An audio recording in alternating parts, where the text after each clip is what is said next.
अस्सलाम वालेकुम जी। Pakistan versus England first test match का पहला रोज़ इंग्लैंड के नाम रहा। मैंने आपको बताया था कि पाकिस्तान का कोई कंपैरिजन नहीं है बैटर्स का इंग्लैंड के बैटर्स के साथ। अगेन कोलैप्स हुआ पाकिस्तान की बैटिंग लाइनअप का। पहले दो जल्दी आउट हुए, अजान अवैध और शान मसूद जल्दी आउट हुए। उसके बाद पार्टनरशिप लगी 91 रन की इमाम उल हक और अब्दुल्ला शफीक के दरमियान, लेकिन फिर विकेट गिरती है।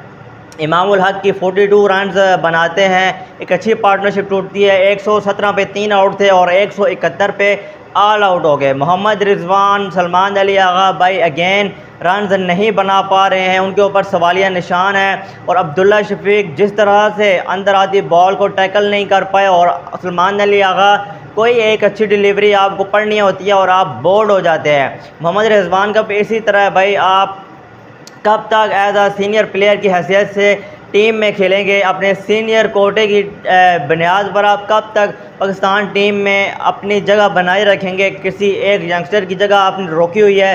गाजी गोरी इस वक्त आपसे ऊपर एक बेहतरीन चॉइस है, लेकिन सिलेक्टर्स को पता नहीं कौन सी भंग पी कर आए हुए हैं जो कि आपके बिना उनको और कोई नज़र ही नहीं आता।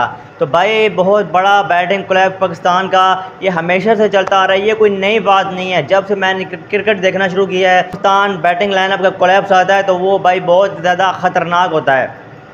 तो बॉलिंग की बात करें तो इंग्लैंड के बॉलर्स ने भाई कमाल किया। ओली रॉबिन्सन ने 5 विकेट चटकाए हैं और जॉश टंग ने 5 विकेटें ली हैं, और भाई पाकिस्तान की टीम 171 पे ऑल आउट। तो जैसे मैंने आपको बताया था कि इंग्लैंड की टीम में जॉय रूट उनकी बैटिंग की लाइनअप में रीढ़ की हड्डी की मांद हैं। तो जॉय रूट इस वक्त 37 रन पर नॉट आउट हैं, उनके साथ जॉर्डन कॉक्स हैं। ओपनिंग में बेन डेकर्स और गे आउट हो चुके हैं, लेकिन इस वक्त जो सूरत हाल है, मोहम्मद अब्बास ने 1 विकेट ली है, मोहम्मद अली ने 1 विकेट ली है।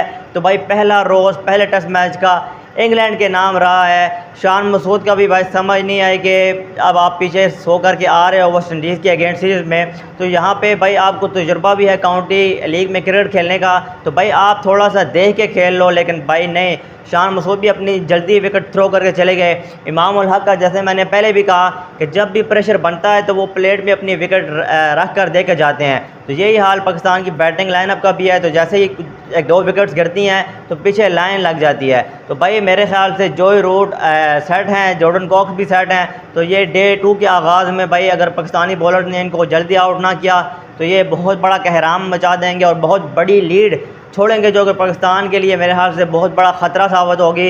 वैसे भी सेकंड इनिंग में प्रेशर बनेगा तो प्रेशर में वैसे भी पाकिस्तानी बैट्समैनों की टांगें काम जाती हैं। तो मेरे ख्याल से एक और सेकंड इनिंग में बड़ा कोलैप्स सर आप उम्मीद रखें बड़े कोलैप्स की, क्योंकि पाकिस्तान की टीम में कोई भी ऐसा बैट्समैन नहीं है जो कि प्रेशर को हैंडल कर सके। तो भाई पहला दिन बहुत ही ज़्यादा बुरा रहा पाकिस्तान क्रिकेट के लिए। फास्ट बॉलर पर आप कब तक डिपेंड रहेंगे? फास्ट बॉलर आएंगे हमें बचाएंगे, ख़ास तौर पे इंग्लिश कंडीशंस में, लेकिन अब बस हो चुकी है। बैट्समैन जब 171 रन बनाएंगे पहले इनिंग में तो भाई बॉलर्स क्या करेंगे? बॉलर्स से आप कहाँ उम्मीद लगाएंगे जब बैट्समैन जो है कभी भी कुछ भी कर नहीं देंगे। तो पहला डे पहले टेस्ट मैच का इंग्लैंड के नाम हुआ। मिलते हैं डे 2 की नेक्स्ट वीडियो में।